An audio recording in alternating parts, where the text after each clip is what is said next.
Good afternoon. Let's get started. Our speaker next week, actually we don't have a speaker next week. Guess why? It's spring break. So our speaker from 2 weeks from now, 24th of March, will be Dr. Nikita Bianco, who is a senior scientific engineering associate in the International Energy Studies Group at Lawrence Berkeley National Lab. And Nikita will talk to us on the political economy of energy policy in India. And this is in our international series of speakers where we talk about not regional and national energy policy, but also try to understand what's happening in energy technology, innovation, and diffusion internationally. So please join us 2 weeks from now with Dr. Bianco. It's a tremendous pleasure to introduce to you our speaker today, Dr. Alex Luce. Alex is the program manager at CalCharge, where he catalyzes development and deployment of energy storage technologies. He has worked at many different institutions, including ARPA-E, the Advanced Research Projects Agency for Energy, as many of you know. Also before that at an early stage investment firm, Prelude Ventures, and prior to that at Skytech, which is UC Berkeley's startup accelerator, right, Alex? That's correct. And so all of these experiences has brought him to CalCharge, where he's doing some really super interesting visionary work, as we'll hear from Alex later on. Alex's degrees, master's and PhD, are in material science, and he did his graduate research work also at the Lawrence Berkeley National Lab. He has a BS degree in engineering physics from University of Arizona. So glad to have you here, Alex. Please join me in welcoming Alex.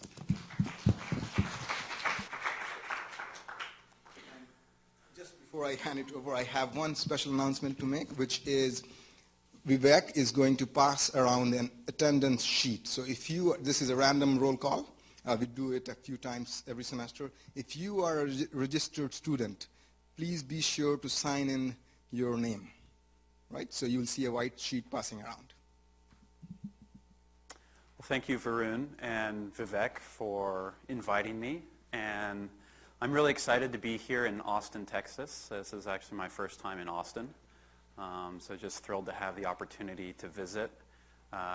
Coming from San Francisco, California, where it's currently raining. It looks like you guys are getting a little bit of rain right now as well. I'd love to make this session as interactive as possible, so if you have questions, concerns, tomatoes you want to throw at me, just feel free to raise your hand or lob a tomato my way. I'm here to talk about some work we're doing in California in taking energy storage out of the lab and trying to get it into the market and deployed. First, I'd actually like to make a quick plug for the Clean Energy Ministerial that's coming up later this year in San Francisco. Have any of you heard of the Clean Energy Ministerial? Two? Admittedly, I had not up until about 2 to 3 months ago when CalCEF, the organization I work for, got tapped to be one of the co-organizers of this event. Turns out this is an annual meeting of energy ministers. This is going to be the 7th this year in San Francisco, started by Steve Chu when he was Secretary of Energy. It's basically getting 24 of the largest economies together to send their energy ministers, their staff, to all talk with one another and figure out how they transition to clean, renewable energy. It's going to be the first time it's been in the U.S. in, I think, 6 years. Last year it was in Mexico. It's been in India, China, all over the world. And it's also significant because it's the first really big gathering of this type since the recent Paris climate talks. So,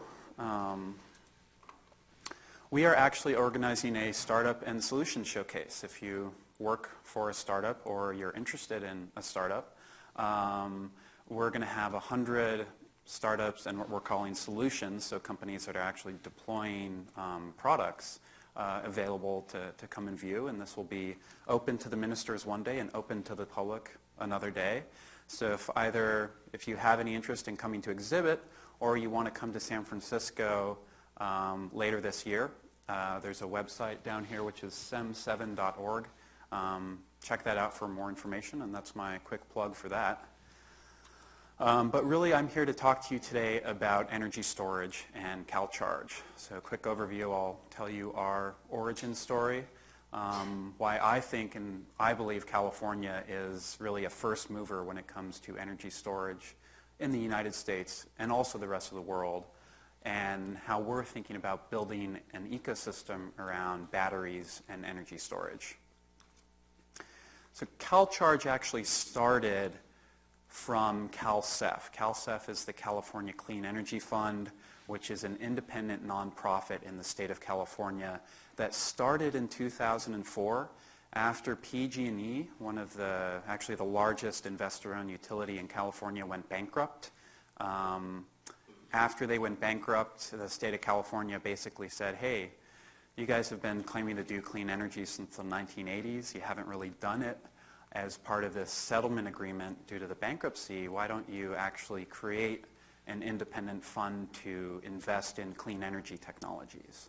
And that fund started with $30 million of shareholder money, not ratepayer money, from PG&E to create the first ever of its kind fund of funds for the clean tech industry. It was structured as an evergreen fund, meaning if you make an investment and you get a return on that investment, your investment returns go back into the fund, and basically you can keep this thing rolling. So it's been around since 2004. There's been dozens of investments made, kind of a very tumultuous time between 2004 and 2014 in clean tech, but there were some successes. I think the biggest of which is that CalCEF was the first outside money into Tesla Motors. So the first non-Elon Musk money was CalCEF coming in to lead the Series C round, which we're rather proud of. We've also launched a couple other initiatives. So CalCEF is not just a fund, but it actually starts new programs, one of which I'll talk to you about. But we've done the CalCEF Angel Fund, which is basically a seed stage fund for clean energy. And we also started an energy efficiency center at UC Davis in California, which is really the first of its kind academic research center focused solely on energy efficiency. Today I'm here to talk about CalCharge, which is another program started by CalCEF working together with Berkeley Lab, which is one of the national labs and really probably the most accessible in terms of the research and the basic discovery science that they do of, I think, any of the national labs. You can actually just walk right up there, which you can at some other national labs. So CalCharge was started when staff scientist in the battery division actually went to go and do a sabbatical at a startup company working on batteries. He spent 6 months working in the private sector in the startup, and he realized that as a startup, it was really, really difficult, in fact, extraordinarily difficult to work with Berkeley Lab from the private company side. And he said, hey, this is a problem, you know, here I am, I'm a staff scientist, I can't even use my own lab, use my own facilities, experiments. This is something we need to fix. So he came to CalCEF, and together with our team, there was 2 years of research and over 200 interviews in industry, basically trying to figure out a new model for battery research and development and energy storage innovation. And that new model is what became CalCharge. So why CalCharge and why California? Our challenge today is to go from the status quo, gasoline-powered vehicle where you can drive for 300 plus miles and be able to fill up at any filling station, to make electric vehicles competitive with the status quo. So today, most EVs, unless you're buying a Tesla, have a range of 70 to 100 miles. There are some new ones going to be coming online which have a 150-mile plus range. Chevy has, the Chevy Bolt is that actually for sale yet? Late this year. Late this year, yeah. So I'm definitely excited about that. But the bulk of the cost of these vehicles is the battery. is the battery cost is the dominant factor and is ultimately, I think, the big barrier for people driving an electric vehicle.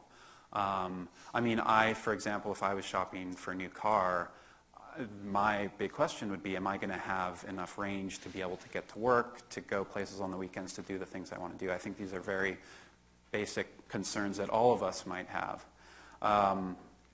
One of the problems, though, is that there isn't really a Moore's law for batteries.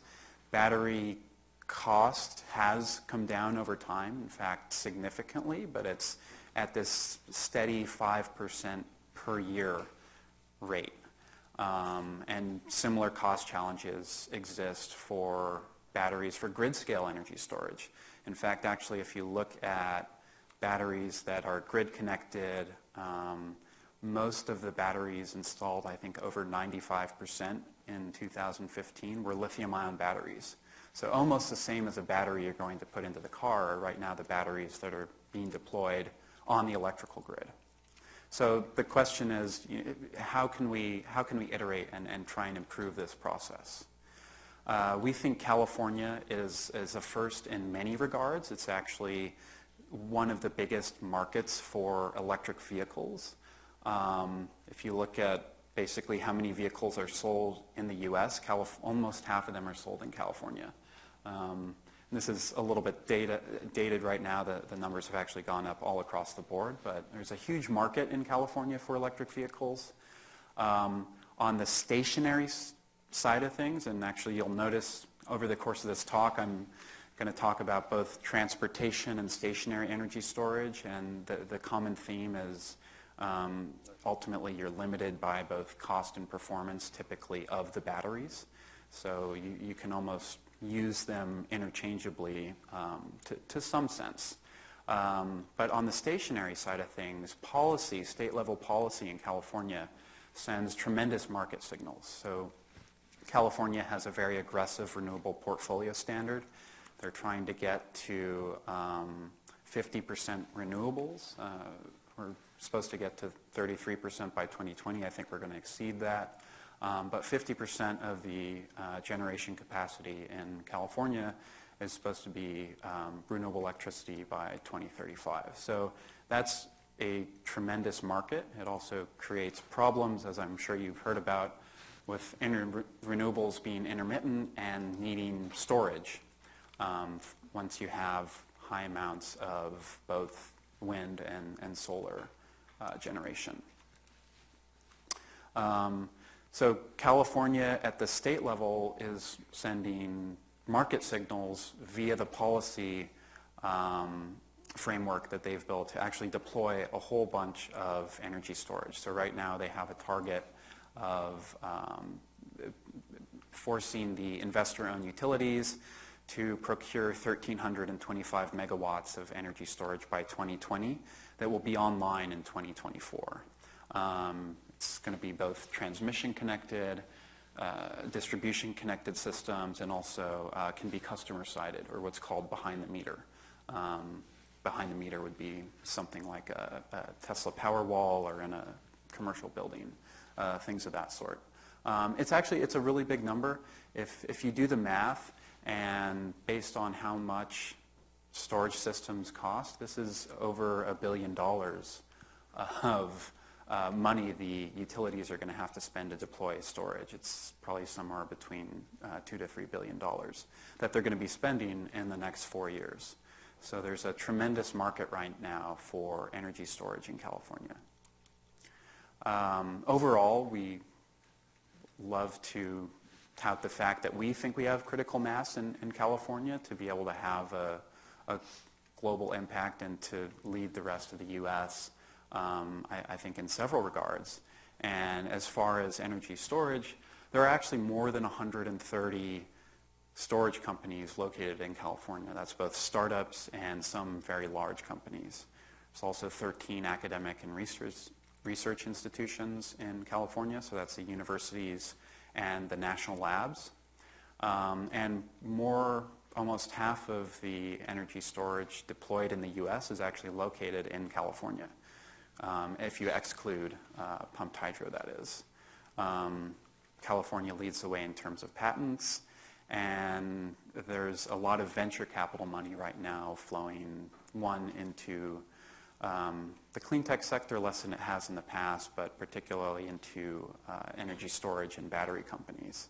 And right now, there's a tremendous amount of job growth in the energy storage sector overall.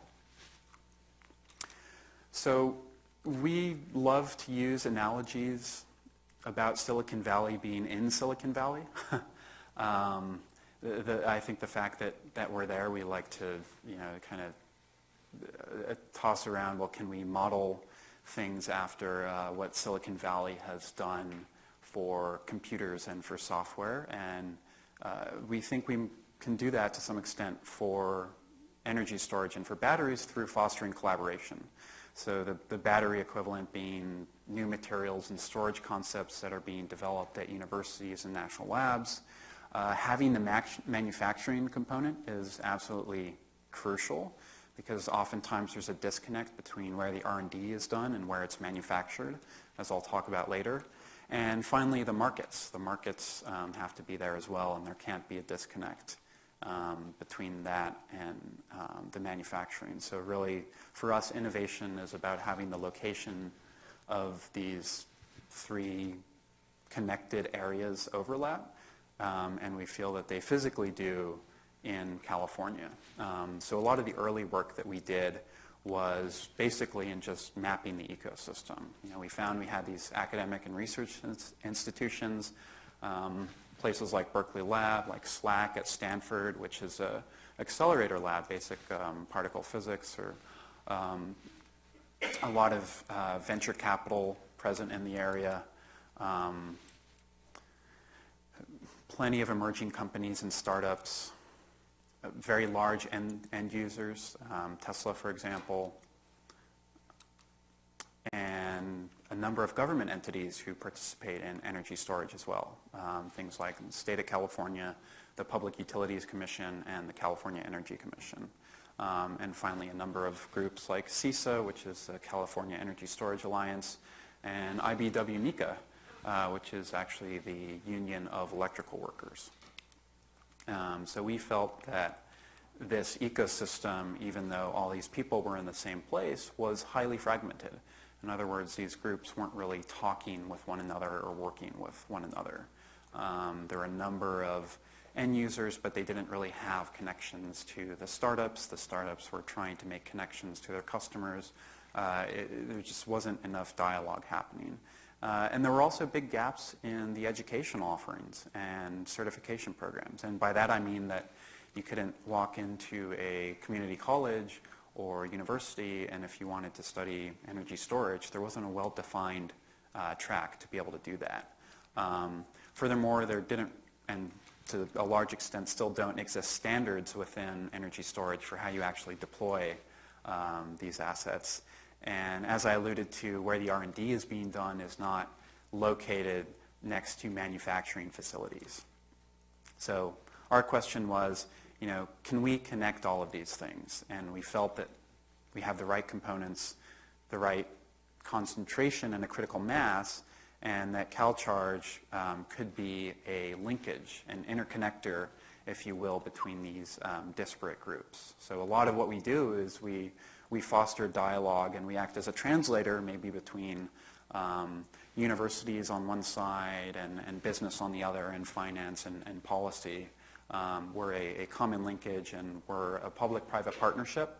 So we connect the public sector through national labs and universities to the private sector, startup companies, large corporations, and have another number of other people on board, like some of the utilities, people like the electricians union, so on and so forth. So our mission really is to accelerate the development of an energy storage cluster in California. We think that that's going to lead to industry growth and eventually to grow the market globally. So we're trying to bring all these groups together and also provide them resources and expertise that they need to go forward. And our tagline being innovation to installation, because we go all the way from basic R&D, kind of basic materials, chemistry, all the way to actual installation, where if any of you are familiar with the solar industry, there have been just enormous leaps and bounds that have happened in solar, largely because of financing and largely because of reducing soft costs. So costs that don't go into the actual hardware, how much the system costs. It's about, can you make it easier to install, easier to permit, can you make the approval process more straightforward?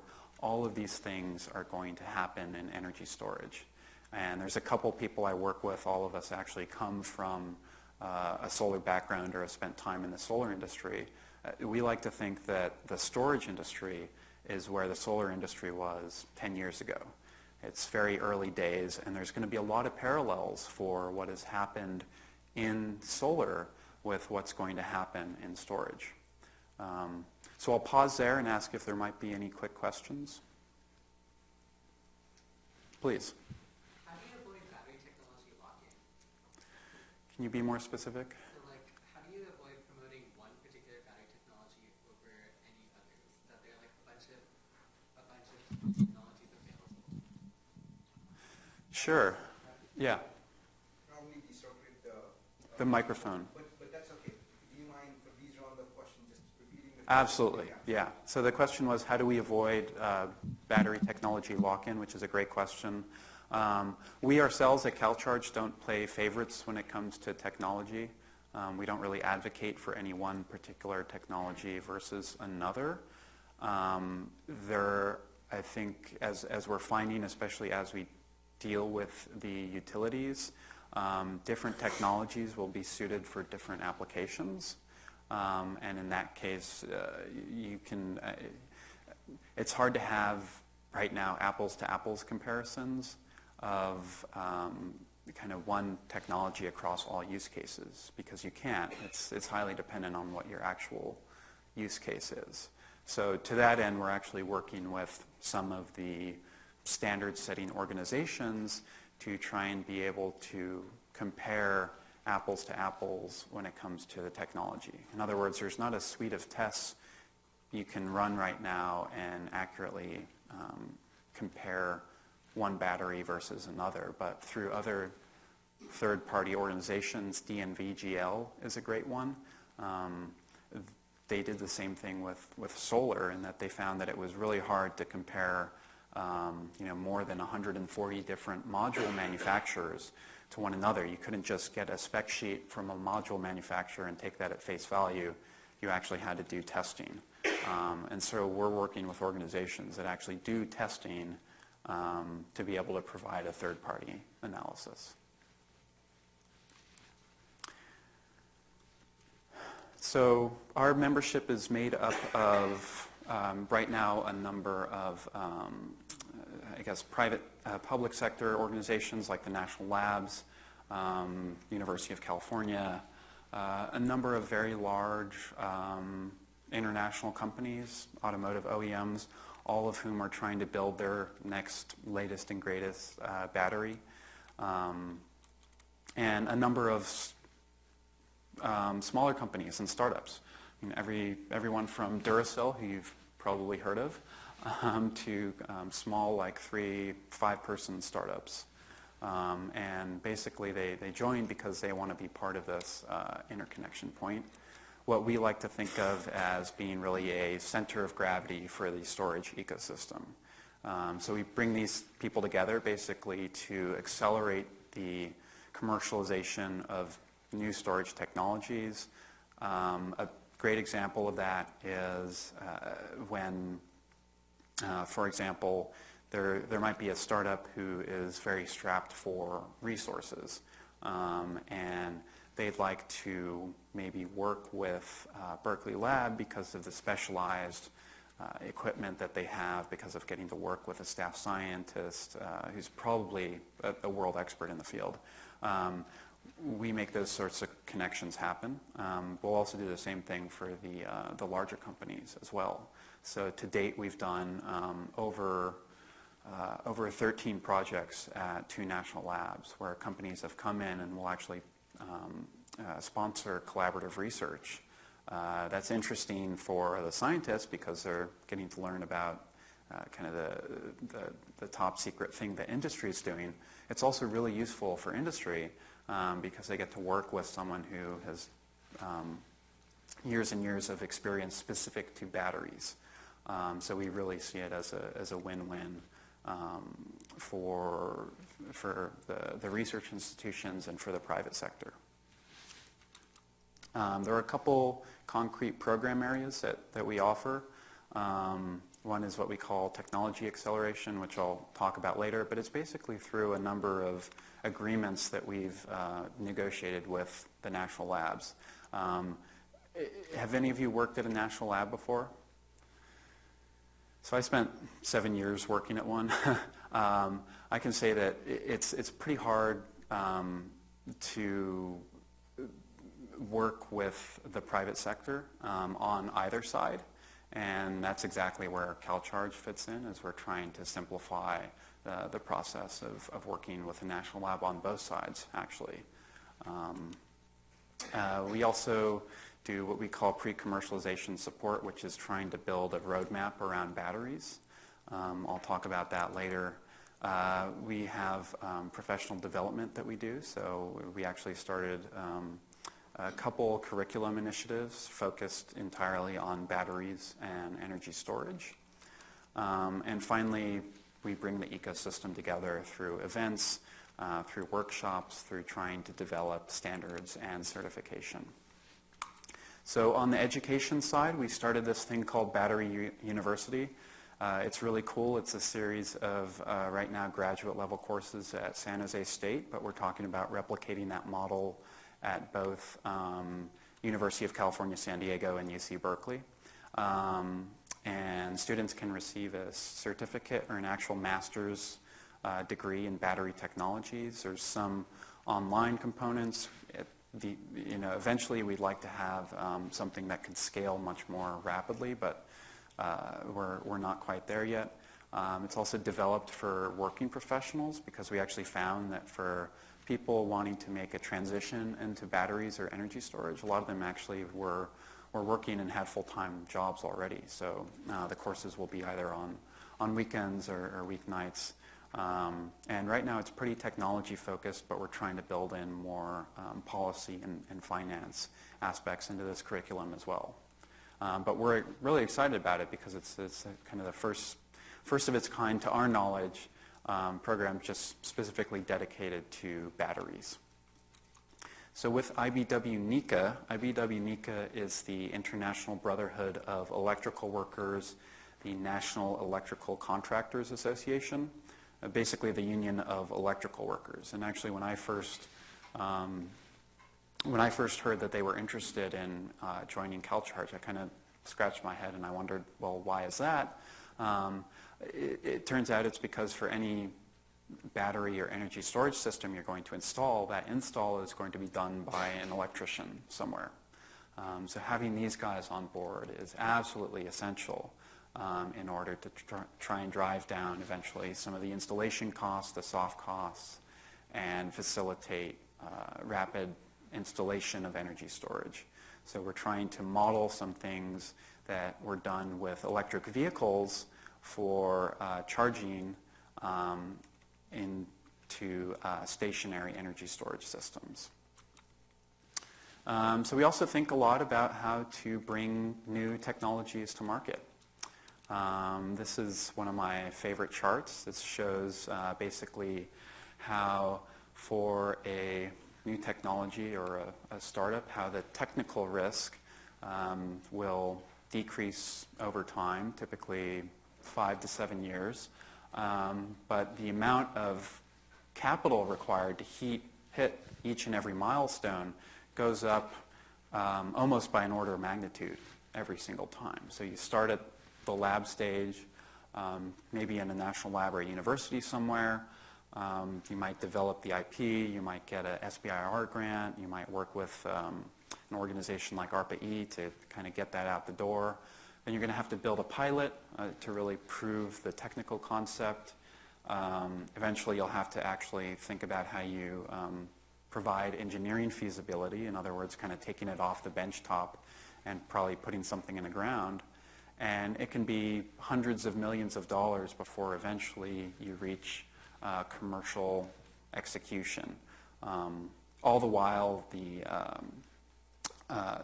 company typically has to raise successive amounts of financing. I understood Matthew Norden spoke a couple weeks ago, so he probably might have touched on topics related to this. But as Matthew may have spoken about, there's been a pullback of venture capital or innovation capital available in the last 5 years, really. And if you look at both late stage and especially early stage financing, there's just really a dearth of money available, which is an indicator that there's probably going to be a lack of growing companies available. Essentially, because of lack of money, I mean, startups are going to have a much harder time living and being able to going through this cycle. So what we're trying to think about is what can we do as a public-private partnership to help bridge this lab-to-market valley of death. And we have our membership represented along the entire spectrum. So we have the national labs who are doing discovery science. We work with ARPA-E. We work with startups. And finally, at the end of the day, we have the end users. We have utilities. We have people like the auto manufacturers. And still, there's this problem of valley of death within the industry. So for us, one of the reasons why we wanted to work with the national labs to develop these CRADA agreements. A CRADA is basically an agreement for collaborative research, is that it helps bridge the valley of death because you can enable collaboration along the entire way. And you also don't have to go and get approval if you're working with a national lab through Department of Energy each and every time. So what that means, if you're a startup company, you have access to the services, facilities you might need faster than through other mechanisms with basically best-in-class intellectual property and licensing provisions. Nominally, it's really hard as a private company to come in and work with a national lab if you're going to do a smaller project. If you're trying to do something on, say, the $50,000 to $100,000 level, usually it ends up being maybe that expensive in legal fees just to get started. But because we went ahead and set up kind of a blanket agreement, companies can come in and can work through that to do a project at any scale, from tens of thousands to millions of dollars. It also enables rapid sequencing, which is important, so you don't have to go through a paperwork step each time. And finally, it protects background IP, which is really important for the private companies that we worked with. So we like to say this, lets you, as a startup, get working in a matter of weeks, not in a matter of months. And as you probably know, for any startup, the days or weeks can be the difference between life and death. So we really try and move things along a lot faster. We're also thinking a lot and working with Department of Energy about what exactly is the role of advanced manufacturing in the innovation life cycle. So a lot of fantastic battery research has been done in the United States and actually started, I think, to a large degree at UT Austin. Many people would say that the lithium-ion battery was invented here. And so most of the research to date has been done in the US, some in Europe, some in Japan. It was Sony that first actually commercialized the lithium-ion battery 25 years ago to this year. So this year is the 25th anniversary of the lithium-ion battery, which I think is pretty impressive because to me, that battery has enabled us to go from phones that are plugged into a wall to something that we can have in our pocket. Yes, eventually I think we'll have electric cars, but really the battery is the enabler of mobile telephony.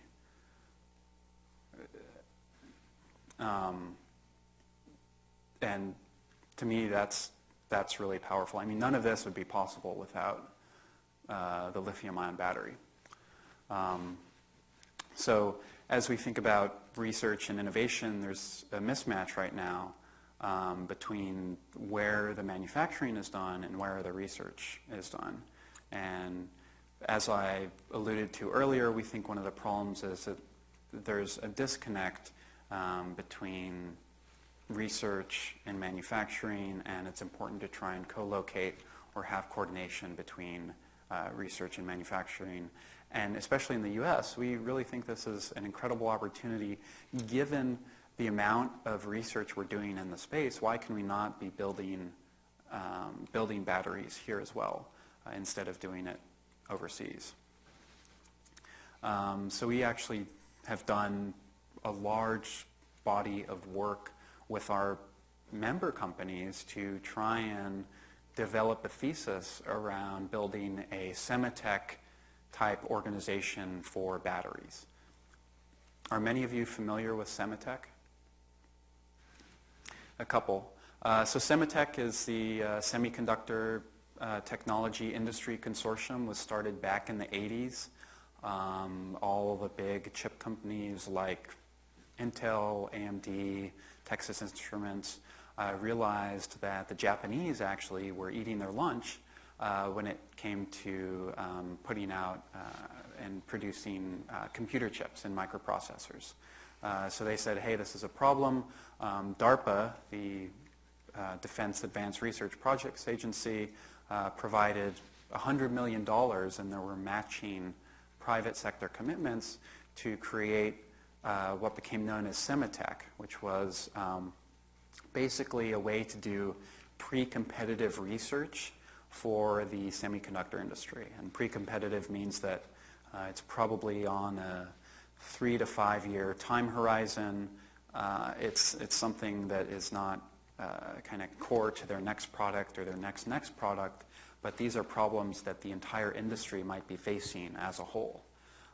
So the semiconductor industry did this and poured a bunch of money and a bunch of effort into trying to work together to solve common technology challenges.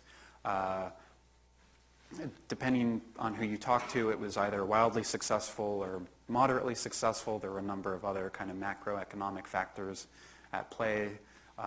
But it's an interesting model, and it's one that we think could work for batteries and energy storage as well. So because we have this membership base of large companies, small companies, the labs and universities, we've had a number of workshops now to try and figure out what sort of problems can a Semitech for batteries attack. And it comes down to kind of these 6 discrete areas, basically focused on trying to improve how we manufacture batteries. Is the Tesla factory in Nevada kind of the first stage of mass manufacturing of batteries in the U.S.? So Tesla, the question was about, is the Tesla factory the first stage of mass manufacturing in the U.S.? To some degree, yes, it would be the biggest battery factory in the U.S.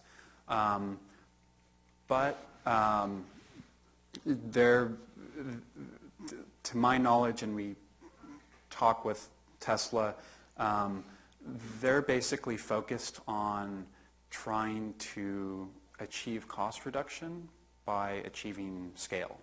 So they are focused entirely on trying to put out as many batteries as they can in order to have this learning of how we better manufacture every time to drive their costs down, rather than trying to invent or reinvent how you manufacture them in the first place. And actually how we manufacture lithium-ion batteries is a pretty interesting historical quirk, is that, so Sony commercialized the lithium-ion battery. When they were doing that, they realized that this was, this was late 80s. They realized that cassette tapes were on their way out, and people were starting to use CDs. So Sony had all this spare equipment that they used to make cassette tapes that they no longer had a use for.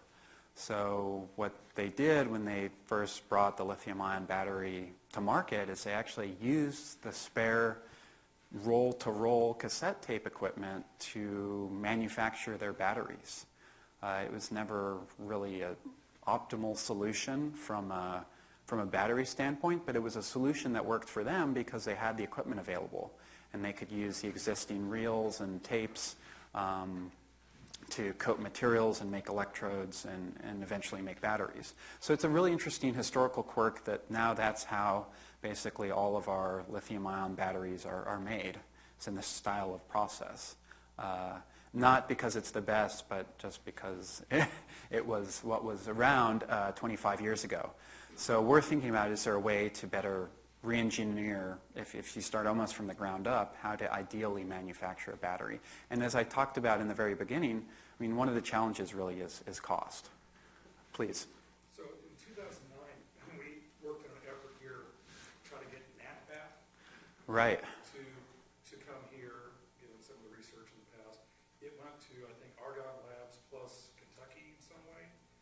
And I haven't heard anything more about that for the most part. Maybe Argonne Labs has some innovations that seem perhaps to be associated. How does this overlap with what you're doing, and how has NatBat evolved? Yeah, absolutely. So the question was about NatBat, which I think stands for North American Advanced Transportation Batteries, something.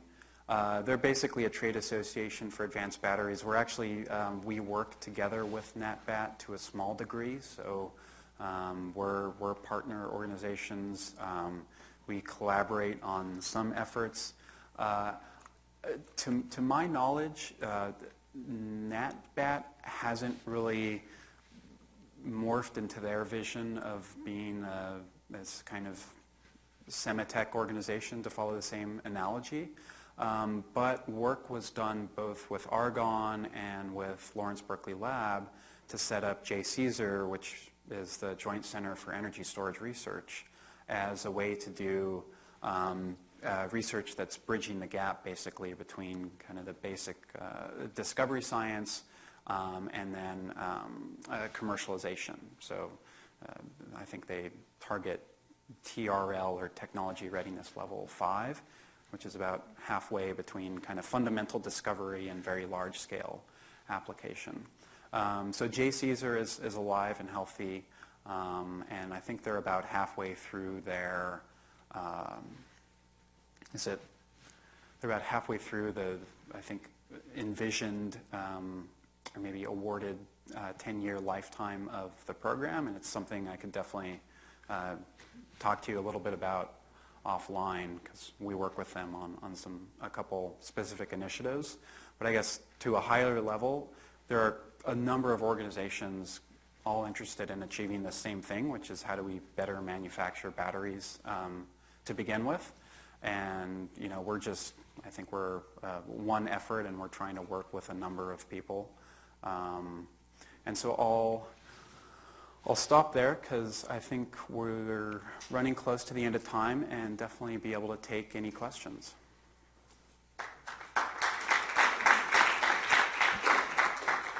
Let's have a mic here. We'll hand it to students first, and then others.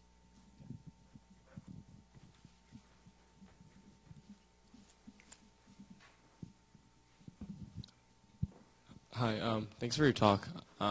So you talked about this briefly, but just like the kind of financing gap in the Valley of Death, and you mentioned CREDA and how that's kind of bridging that. Where exactly is the money coming from? You guys are working with like Toyota and other automotive companies. Are they providing stuff from like their balance sheets? Yeah, so if I could kind of reframe your question, actually, it's two questions. One is, how are you targeting this Valley of Death issue? And then two, where is the money coming from in the case of Toyota, for example?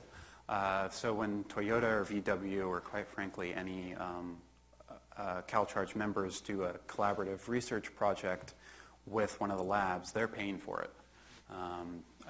There are grant mechanisms available from Department of Energy that can be awarded on a competitive basis, but they would either have to get awarded, there's a new, it's called a Small Business Vouchers Program, but it's basically to help small businesses, so not Toyota, but startups do work at the national labs, or in the case of the larger companies, they'll pay for the research themselves. To a higher level, the kind of the valley of death question, we're trying to, I think, target many of the aspects that are not specifically in providing capital, but in order to enable people to do more with less or more with the same. So we've realized, for example, that it's really expensive to do both scientific research or try and commercialize a product. So if you can utilize existing equipment instead of having to go out and buy your own equipment, for example, that can actually save you a lot of money as both a startup and a large company.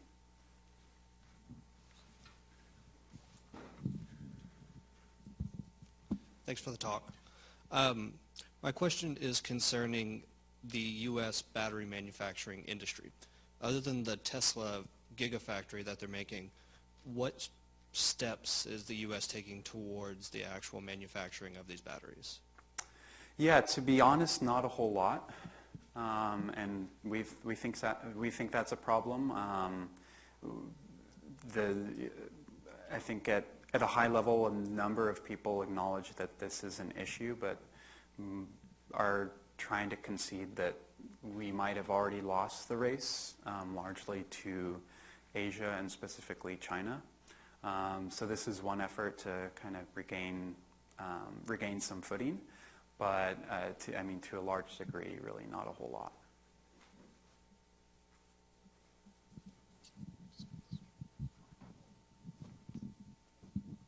So you touched on sort of bulk grid storage a little bit, and I've read some research that suggests it may not even be necessary for grids with high renewables penetration for there to be much storage at all, that maybe some leftover combustion turbines could sort of take over. Does your organization do any kind of market forecasting to help understand in what situations bulk energy storage is going to be necessary for grids? Is that, or generally speaking, do you have an idea of the demand that may end up coming out of our increasing build-outs of solar and wind in the next 15 or 30 years? Yeah, definitely. So to the research question, we tend to work with other organizations such as NREL or Lawrence Berkeley National Lab, who are really the best at doing those types of studies to actually provide them with data. So we ourselves will not do the research independently, but we're kind of a facilitator for being able to answer those types of questions. I know there's a group actually at NREL who's done some really interesting studies on the topic that I can point you to the question, do we need storage in the first place? I'm going to say yes, but I also want to be able to back that up with data, and I think the experiment that we're running in California is yes, but how much? Really, we're using the state as a lab for one, how do we deploy this stuff, and two, how much do you actually need to deploy as you scale up in renewable electricity penetration? So Germany has done the same things to a large extent, and so is Australia actually to some extent. And I've seen arguments on either side as to really how much storage, for example, you might need at a very high renewable electricity penetration. There are people who are saying we're going to have 80% renewables in California. I think even by getting to this 50% milestone, we're going to learn a lot along the way. But honestly, I think it's very early days. I mean, the 1.3 gigawatts of procurement that state of California is forcing the utilities to do sounds like a lot, but it's actually a very small fraction of their overall generating capacity. So I would say let's wait a couple of years and see what actually happens.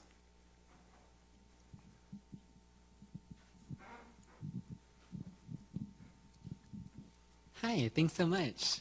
I was curious about the later stages of the entire process. Once a startup has kind of proven the technology and all that, how do you ensure that it will have a market that it's ready to go into, like either through an IPO or through acquisition, or in general just its product will have a place in the market? Sure, definitely. So how do we address kind of the later stage, I guess both financing and eventually being able to connect with customers? One of the real values that we bring to our member companies is actually in connecting them with customers and end users of their products.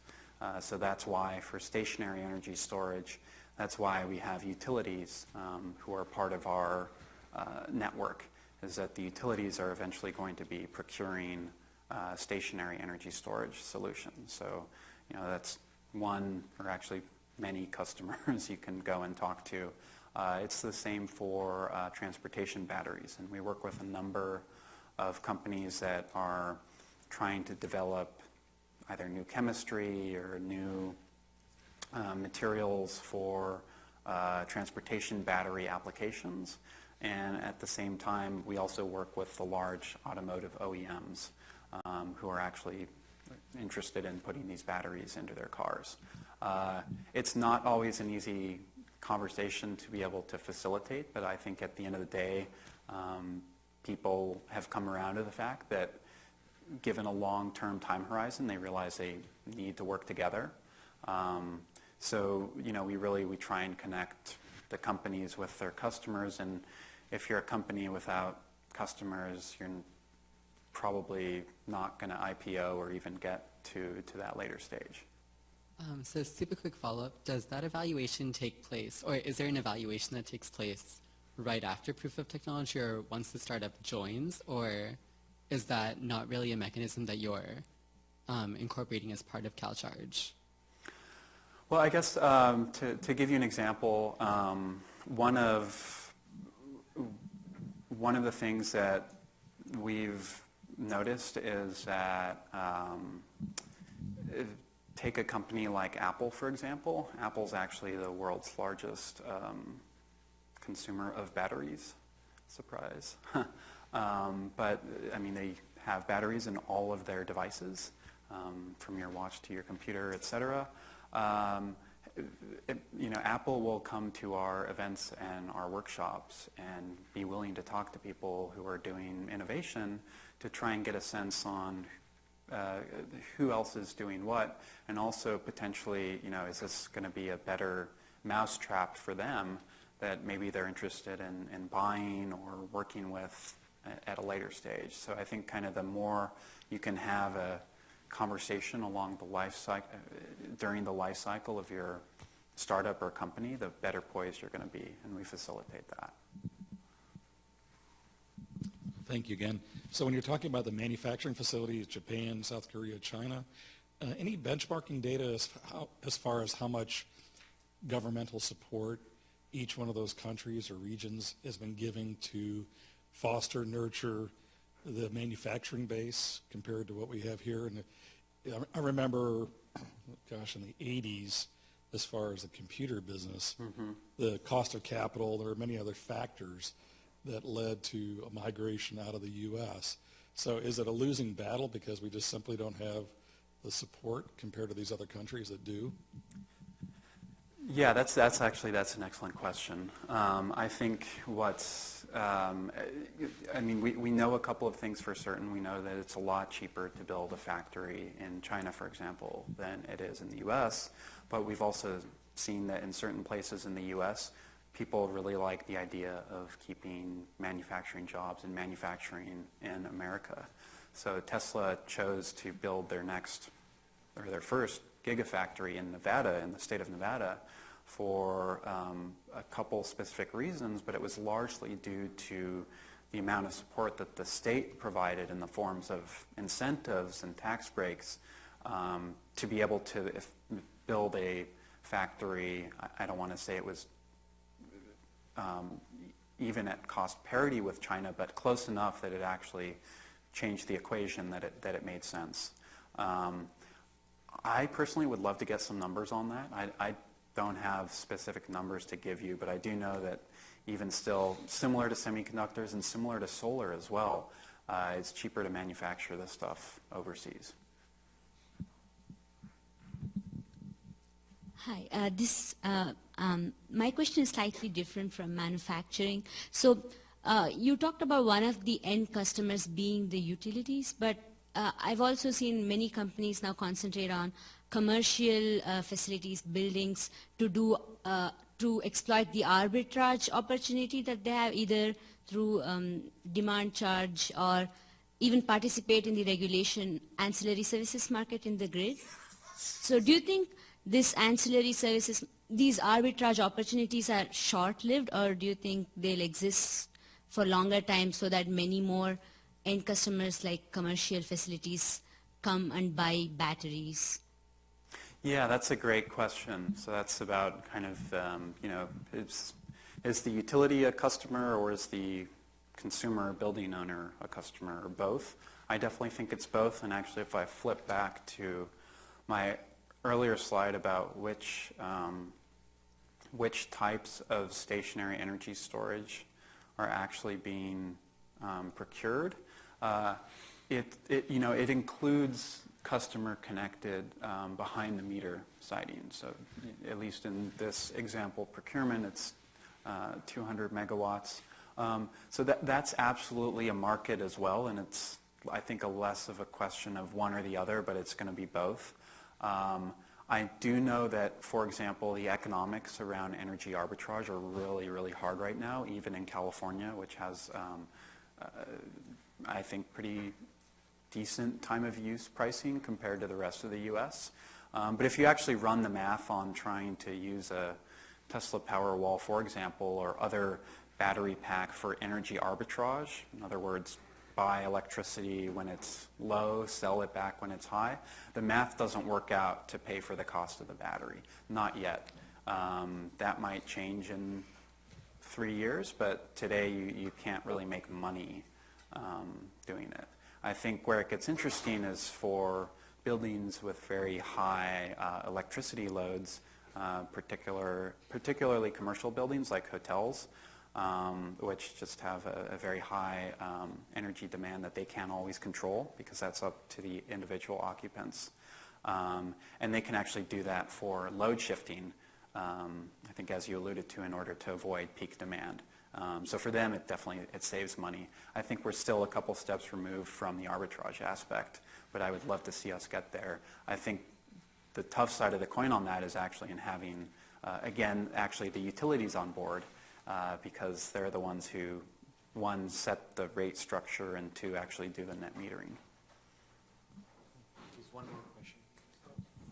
Yes, new technologies tend to disrupt traditional labor patterns, and Uber disrupting cab drivers is a great example. But as far as you know, do the electrical workers in California have any reservations about the direction you're trying to take the state? That's a fantastic question, and I think a lot of the electrical workers have now had experience either directly or in seeing their colleagues work in the solar industry, and see storage as kind of being the next evolution of actually a huge number of jobs that the solar industry created for electrical workers. So all of a sudden, you had a whole new reason to call an electrician to your house if you were installing a solar panel. So they really like this. And IBW NICA actually came to us because they were interested in being a part of the storage equation. So they see it as a place where, one, they're essential, which I completely agree with, and two, where you're not going to displace that form of labor. At the end of the day, someone has to wire it and plug it in, and they're essential to doing that.